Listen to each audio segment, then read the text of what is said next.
Bienvenidos a la conferencia sobre pastoreo racional intensivo, PARI, y sus beneficios para el medio ambiente. Yo soy Eduardo Guillermo Canudas Lara, especialista en manejo de forrajes y administración. Soy profesor investigador de la Facultad de Medicina Veterinaria y Zootecnia de la UB, o sea, de la Universidad Veracruzana, y ex investigador de forrajes del INIFAP, o sea, del Instituto Nacional de Investigación Forestal, Agrícola y Pecuario. Voy a presentar mi currículum vitae brevemente. Soy originario del puerto Veracruz, México. Obtuve la licenciatura de Ingeniero Agrónomo Zootecnista en el Instituto Tecnológico y de Estudios Superiores de Monterrey en 1980, pero hice un intercambio de 2 años en Texas A&M alrededor de los años de 1978 y 79. Posteriormente obtuve el grado de maestro en ciencias en forrajes en la Universidad de Florida, en Gainesville, Florida, en 1984, y 4 años después obtuve el grado de PhD o doctor en filosofía, o el equivalente que viene siendo doctor en ciencias en manejo de forrajes en la Universidad de Florida, también en Gainesville, en 1988. Posteriormente vi la necesidad de no nada más producir en un rancho, sino administrar bien el rancho, llevar una buena planeación, organización, dirección, control y algo de contabilidad de finanzas. Y entonces estudié la maestría en administración en la Universidad Cristóbal Colón, en Veracruz, y obtuve el grado en el 2002. De 1980 al 2003, trabajé 23 años como investigador en forrajes en el Instituto Nacional de Investigación Forestal, Agrícola y Pecuaria. Ahí me jubilé. Y del 2001 al 2019 trabajé como docente académico de la Facultad de Medicina Veterinaria y Zootecnia de la Universidad Veracruzana. Tengo diversas publicaciones en revistas internacionales y nacionales, capítulos de libro, revistas ganaderas y conferencias magistrales en México y en el extranjero. En la actualidad, estoy implementando en un rancho de 11 hectáreas un proyecto de vida familiar sostenible con producción de madera, muebles, leche, queso, maíz, frijol, hortalizas, pollos y gallinas en pastoreo, huevo y más de 30 especies de árboles frutales, para vivir una vida sostenible en una cabaña de madera con hornos y estufa de leña, hornos solares, calentador solar, fotoceldas, baños secos, etc. Esta es una breve descripción del rancho.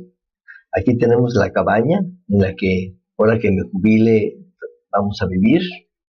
Llevamos una vida familiar. Aquí está mi madre, yo con mi esposa, mi hijo con su esposa, mi hermana, tíos y primos. Y tenemos un horno de leña para cocinar. Ahí podemos hornear lo que quieramos en ese horno con leña, con una energía renovable. También aquí está la estufa, que tiene estufa de leña, también para usar energía renovable. Y de hecho, el humo sale a través de un calentador de agua, y de ahí también calentamos el agua después de cocinar, para ser más eficientes. Tenemos baños secos para no contaminar el agua. Por aquí se va la orina por una manguera hacia un receptor, donde la acumulamos y después con cenizas del fogón la ponemos a fermentar y usamos como fertilizante foliar. Y aquí se van las heces, donde se compostean por 2 años y luego se puede usar como fertilizante para las hortalizas. Este es el calentador solar de la casa en Veracruz. Posteriormente vamos a poner uno en el rancho, donde no usamos energía fósil para calentar el agua, y es un gran ahorro y ayuda al medio ambiente. Tenemos hortalizas en el rancho, donde usamos frijol, tomate, lechuga y diferentes cosas que comemos. Usamos biofertilizantes, ¿no?, que producimos con estiércol de vaca, con melaza, levadura de pan, le ponemos polvo de roca para los nutrientes, microorganismos para aumentar la descomposición, etcétera, y hacemos un excelente fertilizante foliar. Aquí están las gallinas en pastoreo, pueden ver. Los pollos o animales más pequeños están dentro de esta jaula que se va moviendo diariamente para que no se los coma un gavilán y eso, y estén pastoreando. Y las gallinas pues ya están más grandes y ellas se andan libremente en el pastoreo. Usamos una estufa solar, donde aquí ponemos una olla, que puede ser de frijoles, y llega a hervir, entonces cocinamos con la energía del sol.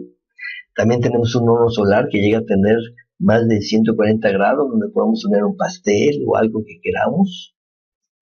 Un deshidratador solar, donde el exceso de frutas como de mango o cualquier otra fruta lo podemos deshidratar para conservarla y tenerla durante gran parte del año.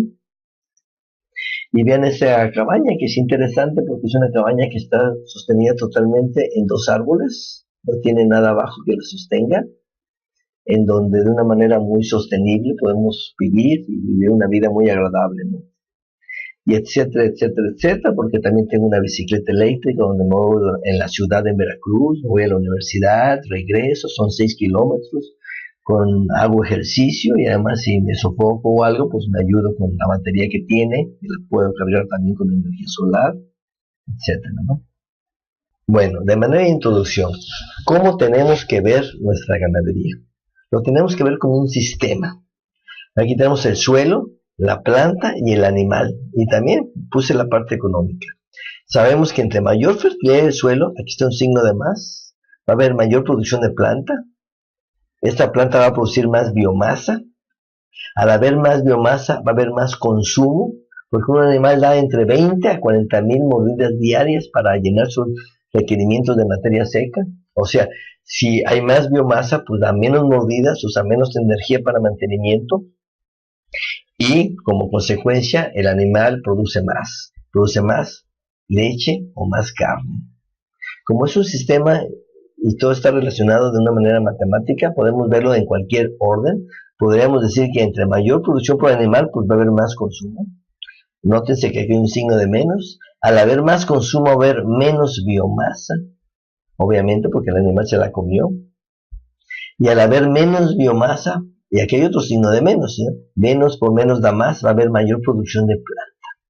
O sea, para que una planta crezca, tiene que ser consumida por el animal para que vuelva a crecer. Si está muy grande, pues ya creció y no va a crecer más, ¿no? Entonces es muy importante entender ese concepto, ¿no? Que con el sistema de pastoreo yo puedo hacer que mi planta crezca más si hago una buena utilización de la pradera.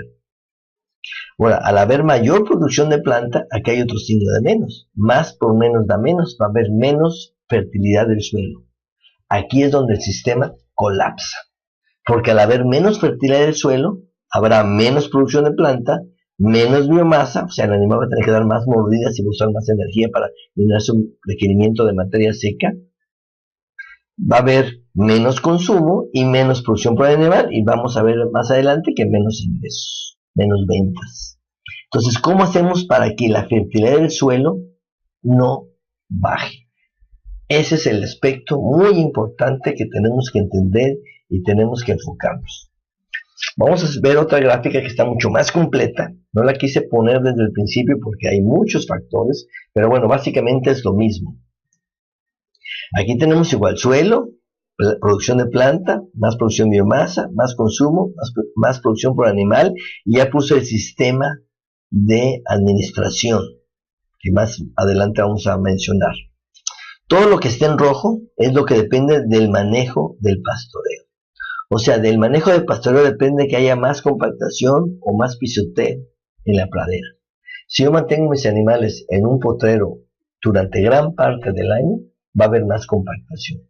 Pero si yo los tengo en un solo potrero pequeño, un solo día, y después los voy rotando, si mi rotación es de 30 días, van a estar nada más 12 días en cada potrero y 350 y tantos días de descanso.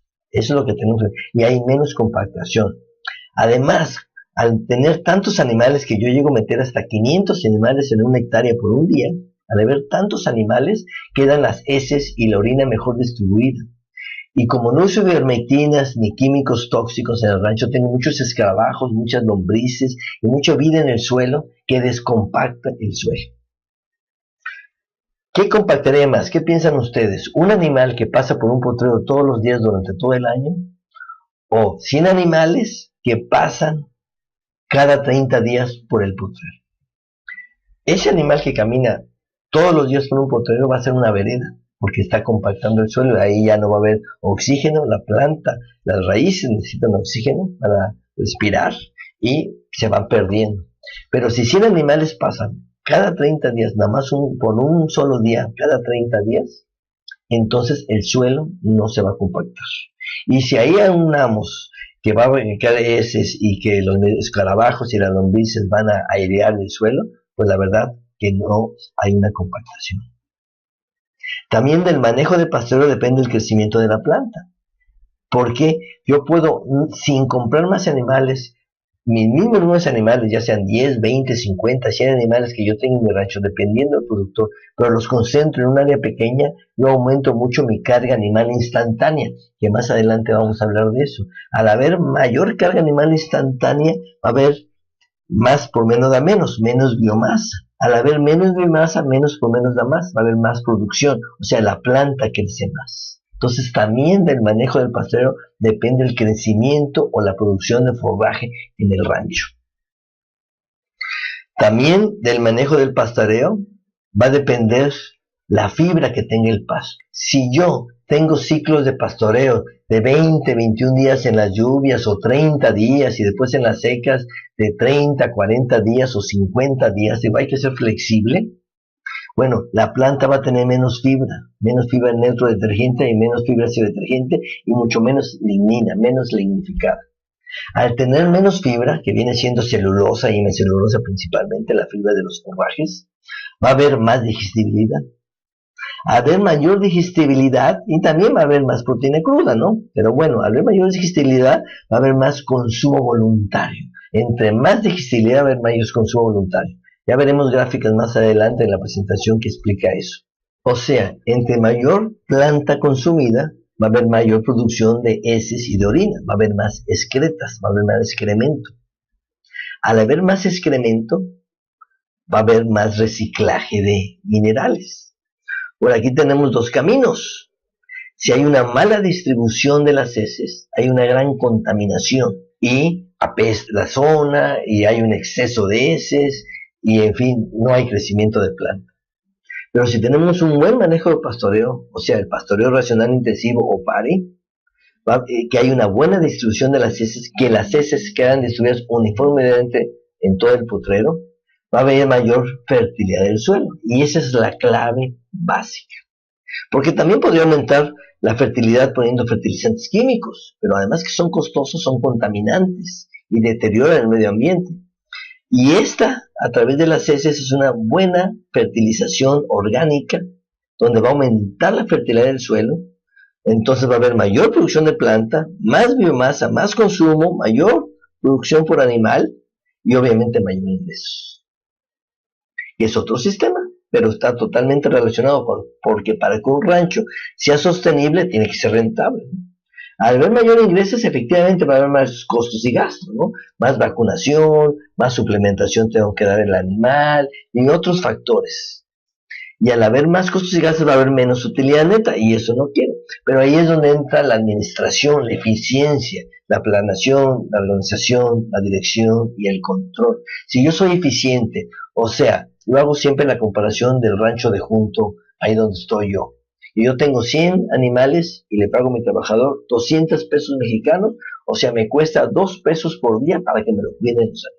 Y el vecino que nada más tiene 10 animales porque lleva un pastoreo continuo, no está bien organizado, también paga 200 pesos. Y entre 10 animales le está costando 20 pesos por cada animal para que se lo cuiden. O sea, es mucho menos eficiente. Entonces yo puedo reducir costos y gastos con la eficiencia y tener mayor utilidad neta. Y obviamente el ganadero va a tener mayor rentabilidad de eso. Entonces es muy importante entender el sistema como un todo, ¿no? Vamos a seguir con la presentación. Analicemos qué está pasando en la ganadería. Algo estamos haciendo mal que en la actualidad es insostenible. Cada vez los suelos están más degradados, erosionados, infértiles, muertos con tanto herbicida, insecticida y pesticidas que le ponemos. O sea, están contaminados, al igual que el agua y el medio ambiente, desgraciadamente. Literalmente estamos destruyendo nuestro planeta. Parece que estamos locos. Vean este letrero que vi en una universidad en Chiapas, en Mapastepec, Chiapas, donde dice: O cambiamos de conducta o cambiamos de planeta. Y como no tenemos otro planeta, más vale cambiar de conducta. Y como dijo el gran físico alemán Albert Einstein, la locura es seguir haciendo lo mismo y esperar resultados diferentes. Entonces la pregunta sería, ¿cómo era antes, hace cientos de años? Que los suelos eran fértiles y no había contaminación.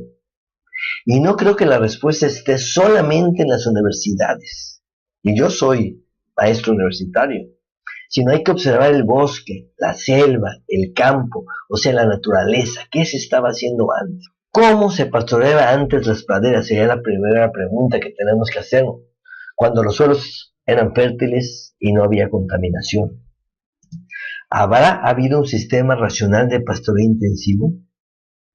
Pues los animales pastaban en grandes valles y no había cercas. Entonces tendríamos algo que analizar. ¿Ustedes qué piensan? ¿Habrá un sistema intensivo de pastoreo o no? Los animales andaban por todos lados. No era muy intensivo. Pues hay que observar, ¿no? Realmente sí había un sistema intensivo de pastoreo, aunque no había cercas.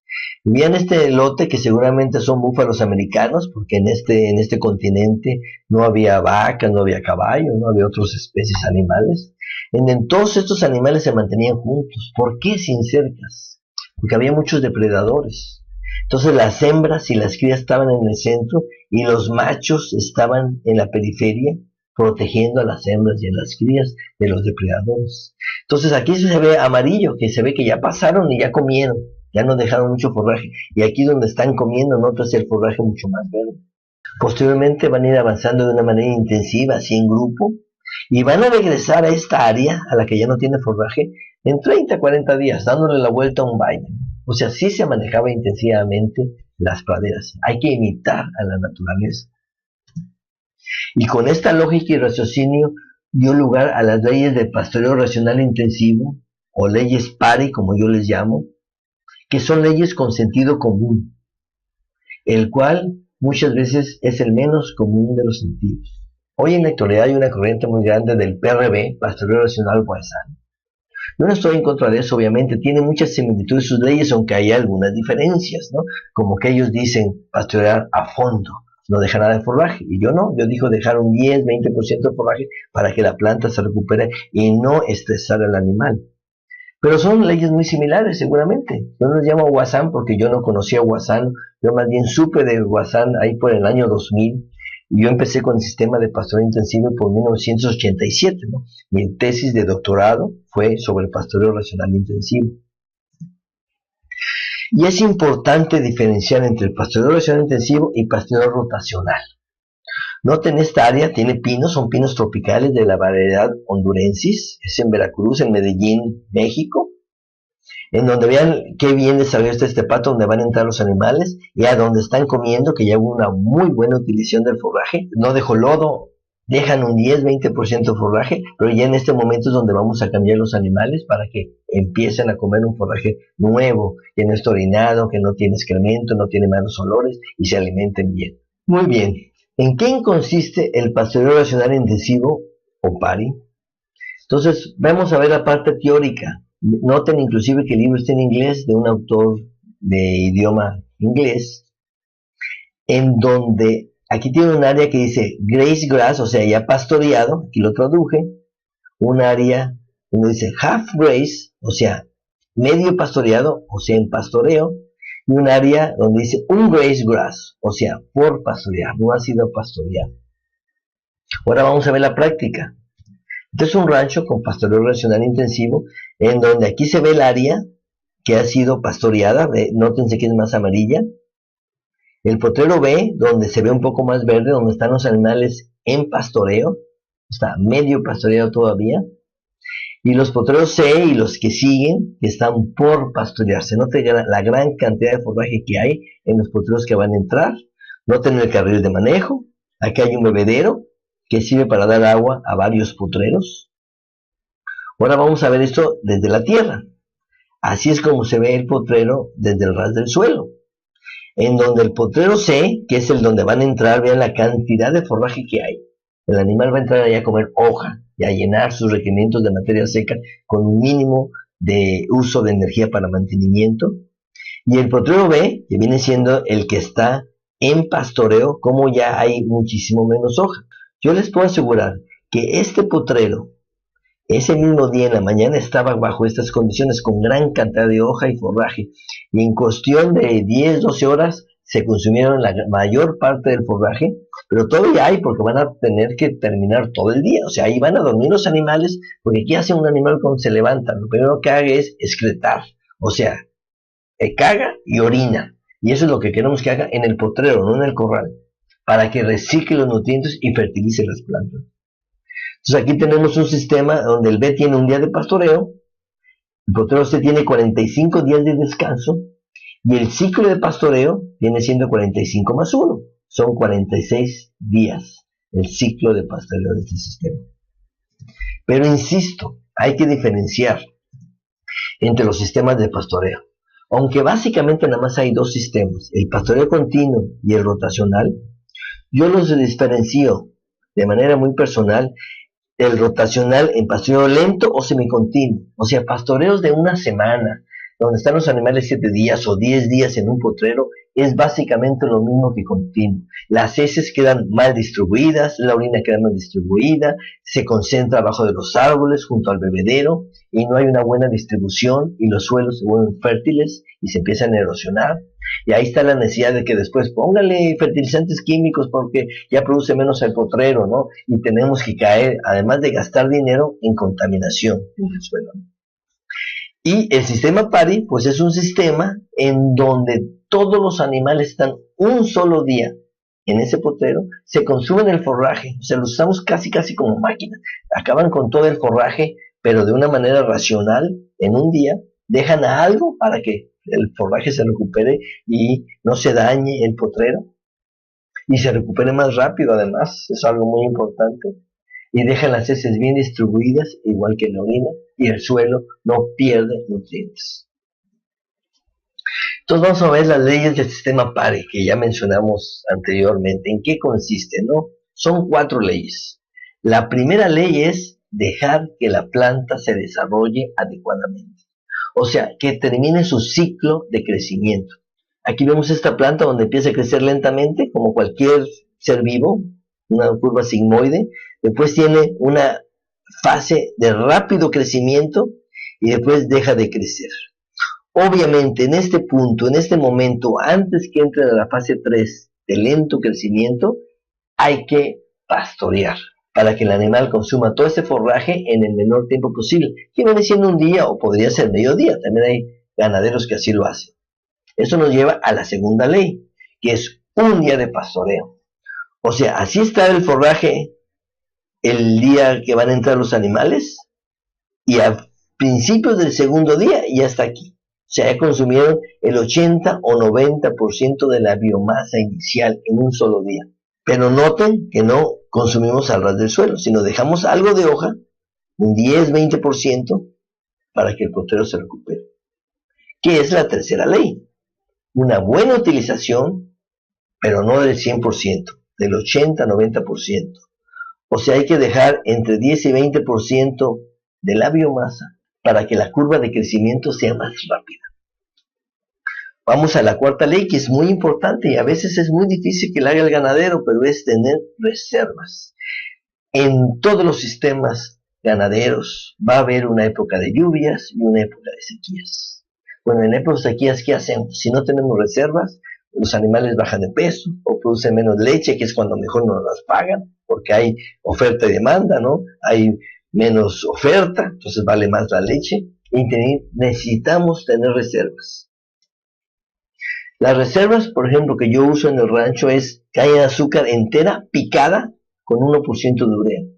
Tengo una hectárea de caña de azúcar que produce más de 100 toneladas de forraje verde. La corto al ras del suelo, la pico con una picadora, le pongo 1% de urea, o sea, 1 kilo de urea por cada 100 kilos de caña, y se la doy al ganado después de las 1, 2 de la tarde, 3 de la tarde, después de que ya va a ser el pastoreo en la tarde, que ya hay menos biomasa en el potrero, para que el animal se suplemente, complete sus requerimientos de materia seca en las secas. En las lluvias no pongo nada de caña de azúcar. En las lluvias, con solamente crecimiento de la planta, es suficiente. También podría tener terrenos bajos, o sea, hay ranchos donde una parte del rancho se inunda en las lluvias y no se puede pastorear, pero en las secas está en muy buenas condiciones. O tener más potreros en terrenos excedentes, digo, también es posible eso. Pero bueno, no debería haber potreros excedentes realmente en un rancho, o sea, todos deben estar bajo utilización en la época de lluvia para que el rancho sea más rentable, ¿no? Y en la época de secas sí es bueno tener un área especial que tengamos para suplementar los animales en esa época de estiaje. También podría ser ensilaje, es un excelente forraje de excelente calidad, sobre todo el de maíz o sorgo. Podemos tener una hectárea donde ensilamos y tenemos esas reservas para la época de sequías. Podemos tener heno. Heno es simplemente los potreros excedentes que tengo, bueno, pero que no se ponga viejo el forraje, los puedo enificar para la época de sequías. Y en las secas, donde el periodo de pastoreo es más largo porque la planta se recupera más lentamente, utilizo esos terrenos excedentes, pero ya tengo un heno que conservé durante las lluvias donde me sobraba forraje para esa época. O sea, hay muchas estrategias, ¿no? Lo otro es dar alimento, pero bueno, hay que echarle costos. Un alimento generalmente sale muy caro y bueno, habría que echar costos a cómo está, ¿no? Entonces es lo que tenemos que analizar. Noten el rápido crecimiento que tiene la planta forrajera cuando está bien manejada. En un día, esto fue el pastoreo del día anterior, ya creció la planta 2-3 centímetros. Es la importancia de esta ley. Porque si el animal, después de 3-4 días que está ahí, que esta hoja ya va a medir 10-15 centímetros, se la come, es lo que es detrimental para la planta, porque la planta apenas se está desarrollando y el animal se la está comiendo. Por eso debemos poseer un día, o máximo quizá 3 días, ¿no? Pero no más de 3 días. Pero bueno, yo recomiendo un día de pastoreo. Ahora vamos a ver de la ley 4 a la 1, vamos al revés, vamos a empezar con las reservas, la importancia de las reservas para la época de sequía o de estiaje, que es a veces no le entra eso al ganadero y no tiene reservas, y en abril o mayo, que está la época de sequías muy fuerte y muchos calores y muy seco el terreno, me vienen a ver, oiga doctor, usted que dicen que saben mucho de forraje, ¿qué puedo hacer? No tengo forraje, pues comprar forraje, no puede hacer nada, ¿no? Lo que podemos hacer es planear para el año que entra sus reservas de forraje, eso sí, para conservarlas ahí por los meses de septiembre, octubre, noviembre, y tener forraje para febrero, marzo, abril, mayo. Las reservas de forraje crean mayor flexibilidad para el sistema de pastoreo intensivo y racional de los potreros, ¿no? Porque yo puedo tener una carga animal óptima durante las lluvias sin preocuparme que me va a faltar forraje, porque tengo una reserva para esa época. Y así pasa en todos los negocios. Y muchos de nosotros se quejan, es que la ganadería es el negocio más difícil. Pues pónganse en el lugar de un señor que tenga el negocio de una hotelería, va a ser lo mismo, ¿no? Hotelería es muy difícil porque en las vacaciones tengo exceso de turistas y después septiembre, octubre no tengo, como si el no tener pasto, ¿no? O en el negocio de una juguetería, ¿no? Es que este negocio es muy difícil, dirán los que venden juguetes, porque en diciembre y enero hay mucha venta de juguete por Santa Claus o los Reyes Magos, y después en febrero o marzo, cuando ya hay clases, pues hay muy pocos venta de juguetes. Todos los negocios tienen sus épocas buenas y sus épocas malas. Lo importante es prevenir y tener reservas de forraje en el caso del negocio de la ganadería. La conservación del forraje evita la pérdida del valor nutritivo del forraje, como puede ser el ensilaje y el heno. Si yo ensilo maíz o sorgo, o inclusive cualquier otro pasto, o enifico pangol, estrella, el valor que tengan se va a mantener hasta la utilización. No pasa igual en el potrero, que va bajando la calidad del forraje. Entonces tenemos que las reservas, o sea, sin una conservación, pueden ser de diferentes maneras según las condiciones del productor. Yo lo que más uso y recomiendo es el forraje fresco picado, o sea, la caña de azúcar entera y o picada con 1% de urea, como ya mencioné, porque la caña de azúcar tiene la característica que entre mayor edad tiene, mayor concentración de azúcares, de energía tiene. Y claro, tiene poca proteína, pero con 1% de urea puedo subir la proteína de un 4% que tenga la caña de azúcar a un 12%, poniendo nada más 1 kilo de urea por cada 100 kilos de caña de azúcar. Básicamente yo la urea nada más lo utilizo bajo este sistema, aunque ya no fertilizo con urea. Yo fertilizo con las heces del ganado que se están reciclando. Otra opción es heno in situ o banco de biomasa, que hablan mucho los cubanos, y no es malo, obviamente, ¿no? Sobre todo usar pastos como el 715 y o M22, que tienen internudos muy pequeños, o sea, tienen menos tallo que hoja, y la hoja es lo más nutritivo y lo que menos baja su nivel nutritivo con la edad, ¿no? Entonces es buena, es una opción. Otros son terrenos bajos que se utilizan en la época de sequías, como ya lo mencionamos, ¿no? Si un área se inunda en las lluvias, no lo podemos usar, pero lo podemos usar en las secas. Y finalmente tener potreros extras que en las lluvias se conserven o se renten, o sea, puedo hacer heno o puedo rentarla si me sobra el potrero, ¿no? Y ese potreros excedentes utilizarlos en la época de sequía para pastorear. O sea, hay muchas opciones, hay que buscar qué opción se acomoda más a cada productor. Debemos hacer conciencia que hay diferentes tasas de crecimiento del pasto a lo largo del año. No siempre crece así la planta. Eso nada más pasa cuando hay mucha humedad y mucha energía solar. La planta tiene energía para crecer, para hacer fotosíntesis. Vean el capítulo 2 del curso de producción y manejo de forrajes. Ahí hablo mucho de la fotosíntesis. Pero ¿qué pasa en septiembre, octubre? Todavía hay humedad. En septiembre es el mes que llueve mucho, pero hay menos energía solar. O sea, el mes donde los días son más largos, o sea, hay más energía solar, es el 21 de junio. Habiendo humedad, la planta va a crecer mucho. Pero ya en septiembre, octubre, los días son más cortos. El 21 de septiembre es el equinoccio, donde son 12 horas de luz y 12 horas de noche. Y ya en octubre va a haber más horas de noche y menos horas de luz, o sea, hay menos energía. Entonces la planta crece menos. Y esta cantidad, ¿qué es lo que falta? Que es cuando la vamos a utilizar, pues hay que darla en forma de reservas de forraje. Caña de azúcar, ensilaje, heno, lo que ustedes deseen. Después, ¿qué pasa en enero, febrero? En donde hay poca humedad y poca energía solar. Aunque reguemos, que tuviéramos riego, vamos a producir menos forraje, porque los días son muy cortos.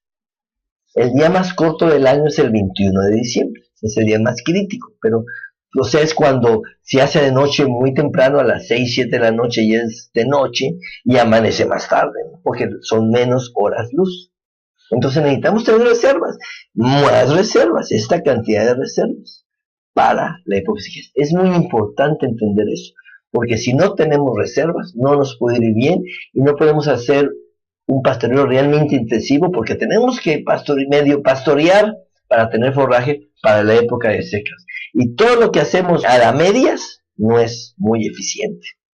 Vamos a hacer unos cálculos sobre esto, sobre las reservas de la época de estiaje.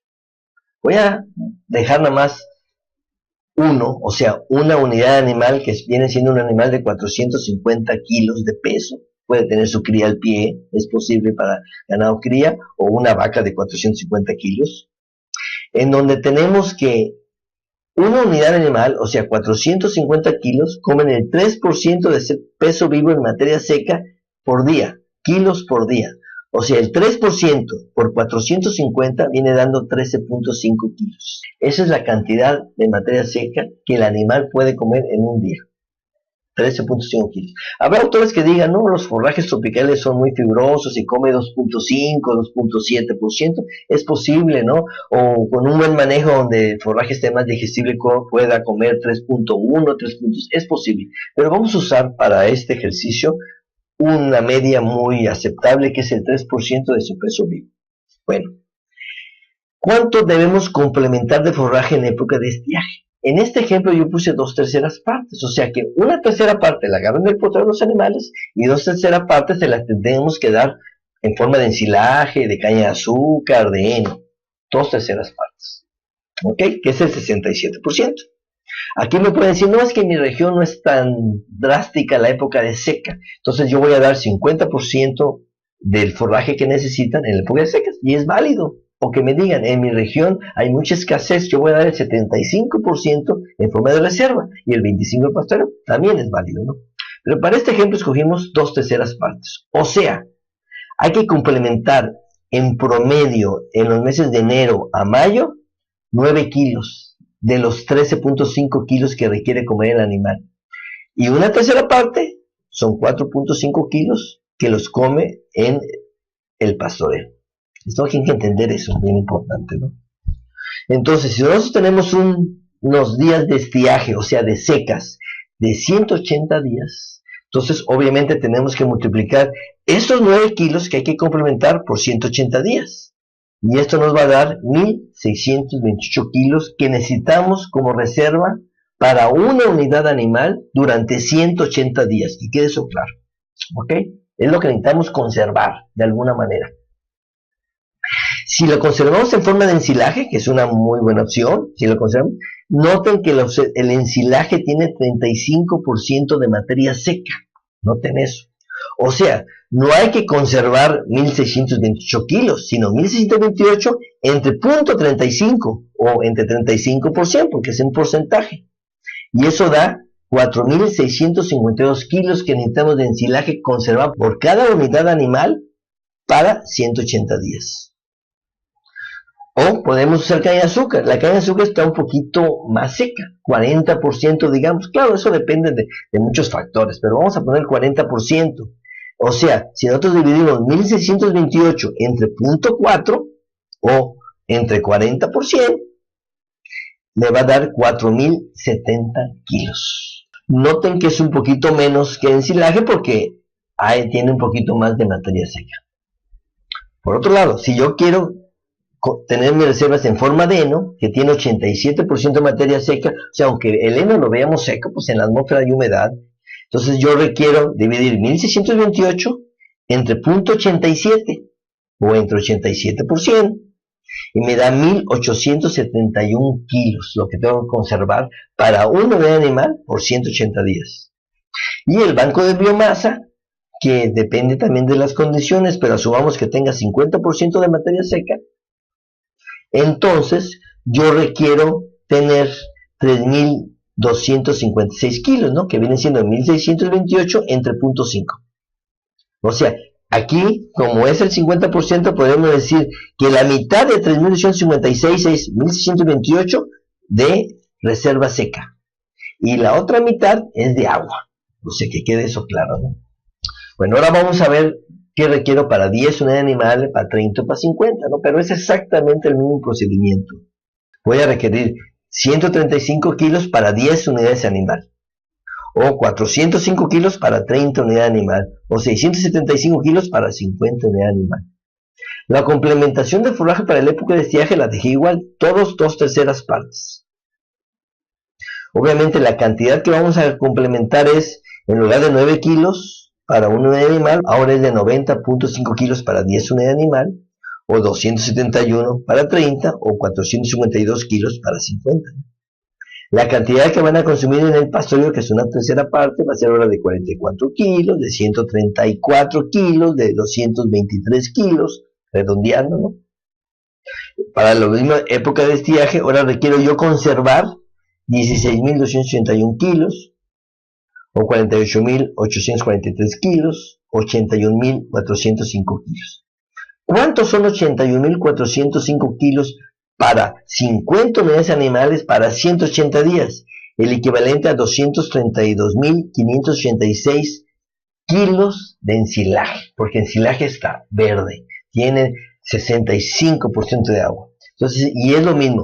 Yo divido los 81.405 entre 0.35, me va a dar 232.586. O sea, redondeemos a 233 toneladas, lo que nosotros queremos guardar de ensilaje, o 203 toneladas de caña de azúcar, o 93.5, 94 toneladas de heno, o prácticamente 163 toneladas en un banco de biomasa. Pero hay que hacer cálculos y hay que entender esta parte. ¿Ok? Todo se saca de la misma manera. Hagan ustedes sus cálculos. Bueno, la pregunta sería, ¿cuánta área necesito para tener esa cantidad de forraje? ¿En qué cantidad de hectáreas, no? Vamos a ver la siguiente gráfica, donde tengo la cantidad de área, o sea, hectáreas, que se requiere para las reservas de forraje para la época de estiaje. Vamos a irnos nada más a 50, pero todo se hace de la misma manera. Para 50 unidades animal, o sea, 50 vacas de 450 kilos, o su equivalente en animales más pequeños, ahorita hacemos un cálculo cómo tenemos eso. Requiero 5.81 hectáreas para ensilar. Si mi silo produce 40 toneladas, que es una buena producción de ensilaje, ¿no? Podría producir 30, entonces requiero más área, o 20, entonces requiero el doble de área de eso. Ya dependerá de cada agricultor o de cada ganadero en particular. Para caña de azúcar requiero 2.5 hectáreas, o sea, menos área. ¿Por qué? Primero porque pues, produce 80 toneladas o 90 o 100, dependiendo del productor, pero 12 meses, o sea, es el crecimiento de todo el año. Y del ensilaje no, el ensilaje nada más es de 3 meses o 4 meses, ¿no? Entonces yo podría hacer 2 cosechas de ensilaje, pero es difícil porque obviamente lo siembro en julio para que esté todo julio, agosto, septiembre y cosecharlo en octubre, ¿no? Que es mi mejor época, hay mucha humedad y los días son largos. Produzco 30, 40 toneladas. Pero si vuelvo a sembrar, pues tendría que tener riego o mi producción de forraje va a ser mucho menor, ¿no? Ya no voy a producir 40 toneladas, sino cuando mucho produciré 20. Entonces depende de las condiciones del productor. Para guardar heno necesitaría para 50 unidades de animales 7 hectáreas de heno, ¿no? Que me va a dar aproximadamente 13 toneladas por hectárea y 5 meses, ¿no? Y si fuera banco de biomasa, donde el más recomendable sería 715 por la gran cantidad de hojas en relación con tallo que tiene, que aproximadamente producirá unas 20 toneladas por hectárea en una época de 6 meses nada más, obviamente en la época de lluvias, en la época de secas pues va a crecer muy poquito. Requiero alrededor de 8 hectáreas para 50 unidades de animal. En otros cálculos, todo es equivalente, ¿no? Obviamente, para 10 unidades de animal, pues requiero nada más 1.6 hectáreas y para 1.16 hectáreas. Todo es equivalente. Sigamos con la presentación.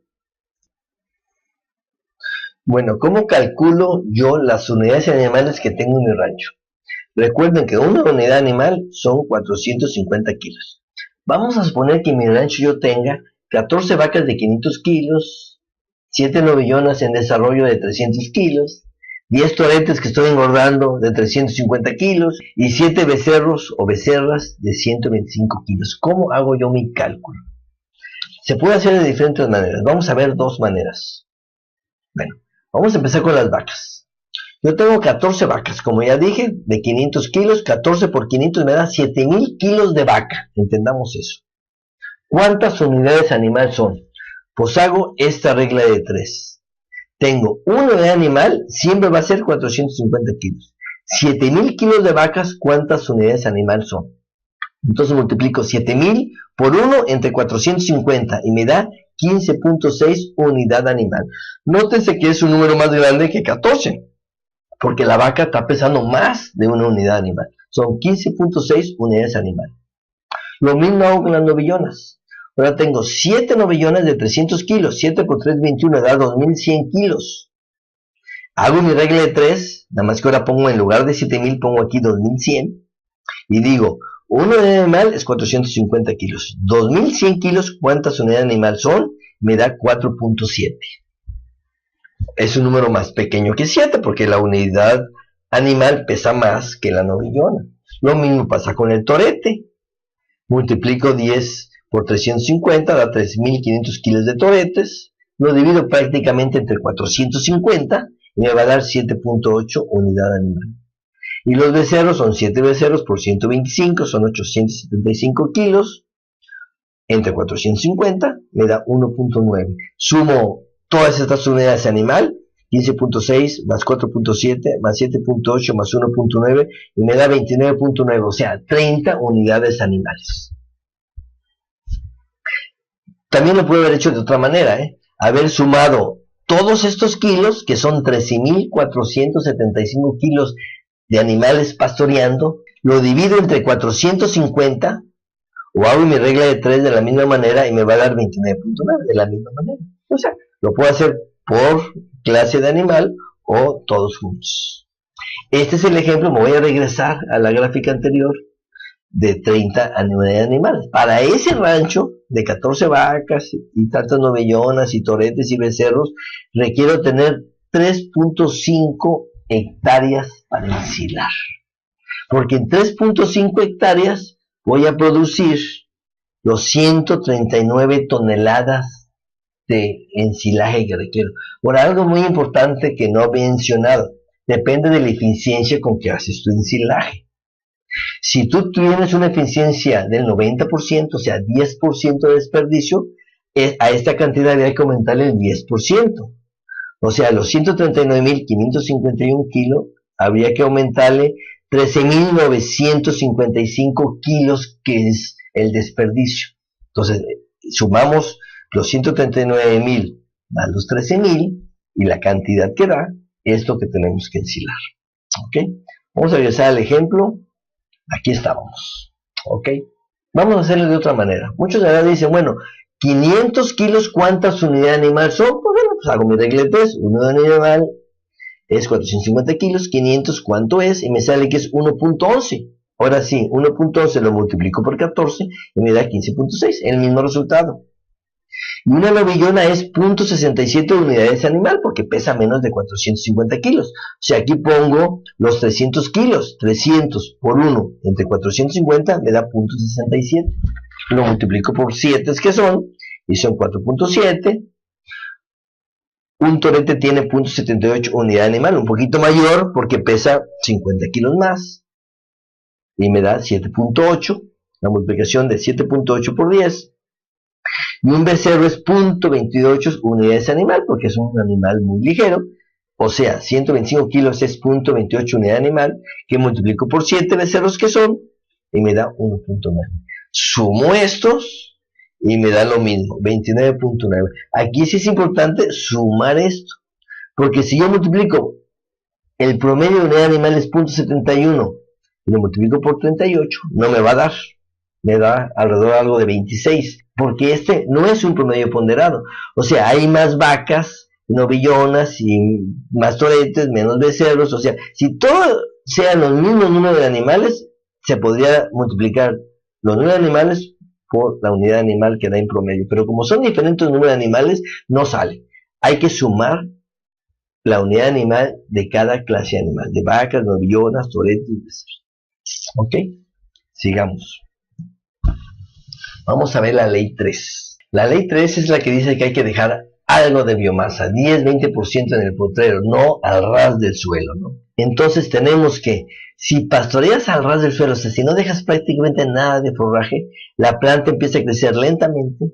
La primera semana casi no crece nada porque no hay follaje para que haga fotosíntesis y el suelo ha sido maltratado y la planta ha sido maltratada por tanta presión animal. Después, obviamente, crece rápido y deja de crecer como cualquier curva sigmoide, ¿no? Y obviamente, nótese, la planta se recupera perfectamente, pero en más tiempo. Si nosotros dejamos algo de hoja, como vemos aquí que quedó algo de hoja, ahorita ya los animales se movieron a este potrero, entonces como hay algo de hoja, la planta empieza a crecer rápidamente. Entonces en la primera semana tengo mucho mayor crecimiento, como podemos ver en esa gráfica. Por eso es bueno dejar algo, 10-20%. O sea, claro, no dejar mucho, que el 80-90% se lo come el animal y nada más un 20% a 10 que quede. Ahora, vamos al extremo, donde hay muy pocos animales, como vemos aquí, una sola vaca y mucho forraje. El crecimiento es nulo. Hay tanto forraje que lo que le hace al animal de consumo pues es mínimo, la planta ni siquiera se da cuenta, ¿no? Pues se la están comiendo y la planta no crece porque hay mucho forraje, también es detrimental. Entonces es bueno una buena utilización del potrero, pero no al ras, no a fondo totalmente. También apoyando esta ley de que dejar algo de hoja, podemos ver este experimento que está citado por Omar Martínez del Instituto de Ciencia Animal de Cuba, donde nota que en la parte de arriba de la planta hay más proteína bruta porque es la parte más joven. Yo hice otra gráfica que tiene la misma información que esta. Vámonos a la gráfica, ¿no? Aquí vemos este pasto y notamos que la proteína cruda en la parte de arriba, que es la parte más joven de la planta, tiene 13.8. Y en la que sigue, de 20 a 30 centímetros, ya tiene menos proteína, 8.8. Y en la que sigue, de 10 a 20 centímetros, tiene 6.4. Y en la parte de abajo, que es la parte más vieja, porque es la primera hoja que salió, tiene 4.2%. Lo mismo pasa con la digestibilidad, es más digestible en la parte de arriba que en la parte de abajo, que nada más tiene 26%, que sí es muy bajo. La fibra cruda es al revés, En la parte más joven de la planta tiene menos fibra cruda, que básicamente es celulosa, semicelulosa y otros componentes. Este es el análisis proximal. Y en la parte de abajo tiene más porque la parte está más vieja. Esta relación hoja-tallo es bien importante. Noten la relación hoja-tallo, en la parte de arriba hay 78% de hoja y 22% de tallo. Cuando en la parte de más abajo es 57% de hoja y 43% de tallo. O sea, ya hay menos hoja que tallo. Y si nos vamos hasta la parte de 0 a 10 centímetros, hay nada más 31% de hoja y 69% de tallo. Hay mucho más tallo porque el tallo engruesó y la hoja, pues a lo mejor hasta se puso vieja y se cayó algo de hoja, ¿no? Entonces es muy importante, ¿no? Y los minerales tienen un efecto diferente porque depende de la solubilidad y la movilización de los minerales dentro de la planta, ¿no? Pero es muy importante entender eso. Para eso, estos autores, Stubbs en 1977, también citado por Omar Martínez del ICA de Cuba, él usó este sistema de líderes y seguidoras. ¿Qué viene siendo este sistema? Normalmente el sistema de líderes y seguidoras se pastorean las vacas más productivas en primero, y en el mismo potrero al otro día o en la tarde las vacas menos productivas, que vendrían siendo las vacas secas que requieren menos requerimientos nutricionales. Entonces, pero para este experimento puso 2 lotos de vacas en producción, 2 blocos, para ver el efecto de la calidad del pasto en el animal, ¿no? Entonces, las vacas líderes, que eran vacas productoras de leche, producían 8.7 kilos por vaca por día en pánico y 7.2 en sacaterrones. Las seguidoras, que en este experimento también eran vacas en producción, producieron 6.3 kilos por vaca por día. ¿Por qué?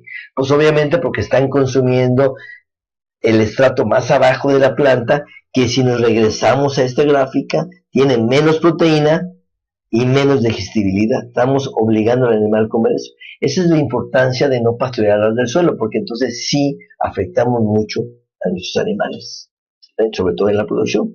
Pero obviamente si tuviera un sistema de líderes y seguidores que es muy bueno, donde aquí son vacas secas, no son vacas productoras de leche, pues entonces esas vacas consumen el forraje y como requieren menos nutrientes, no las castigamos y es mejor para el potrero y mejor para la producción de leche del rancho.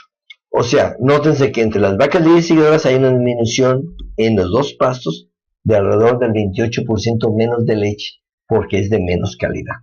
Vamos a la ley 2, que es la ley que hay que pastorear un día.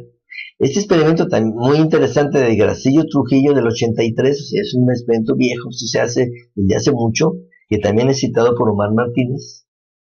Tenemos que cuando los animales, el primer día de pastorean, vamos a nada más a ver una gráfica, ¿no? Todas disminuyen. Vamos a ver además de la mejor, ¿no? Que es el zacate guinea, que es muy común en las zonas tropicales. Están consumiendo alrededor de 28 gramos de materia seca por minuto en el primer día. Pero en el segundo día ya consumen menos, alrededor de 24 gramos. Y en el tercer día y en el cuarto día, así va bajando. Aquí en el último día consumen alrededor de 14 gramos por minuto, o sea, la mitad. Es la importancia de pastorear en un día, porque el forraje pues ya tiene menos relación hoja-tallo, o sea, les cuesta más trabajo, tienen que dar más mordidas para llenar su requerimiento de materia seca, usan más energía para mantenimiento, ahí es la menos producción de leche o de carne, y el animal termina consumiendo menos. Es por eso sí es importante pastorear un día. Todos los días que entran en un potrero nuevo, bien desarrollado, pero todavía joven, en donde los animales llegan a comer y a nutrirse para maximizar y sea más rentable nuestro rancho. Y ya para terminar, esta es obvia, pero la ley 1, desarrollar la planta, que se permite desarrollar la planta. Entonces, ¿cuándo vamos a pastorear? Antes de que se ponga vieja la planta. En este punto es donde la planta empieza a acumular reservas para el próximo rebrote. Si nosotros pastoreamos por acá, la planta todavía no ha acumulado reservas y va a tener menos energía para rebrotar. Entonces hay que dejar que se desarrolle la planta, ¿no? Además, note que en la fase 1, el crecimiento de la planta, esto es aproximadamente una semana, que es la biomasa, la producción de biomasa, creció muy poco. Después tenemos un rápido crecimiento en la fase 2. Hay que aprovechar ese rápido crecimiento, que no entren animales. Y al final de esa fase, donde ya va a empezar a crecer menos, vean que en la fase 3 ya creció mucho menos y la planta se envejece, pues antes de que esto pase, meter los animales para que se la consuman otra vez en un día, dejen de 10 a 20% de biomasa para que la planta se recupere y recuerden tener reservas. Continuando nuestra plática, vamos a hacer un receso aquí para hablar de diseños de sistemas PARI con carriles y vamos a ver después que hay sin carriles. Pero vamos a hacer un receso y continuamos en unos minutos. Muchas gracias. Yo soy Eduardo Guillermo Canudas Lara, especialista en producción y manejo de forrajes y administración pecuaria. Nos vemos en un rato.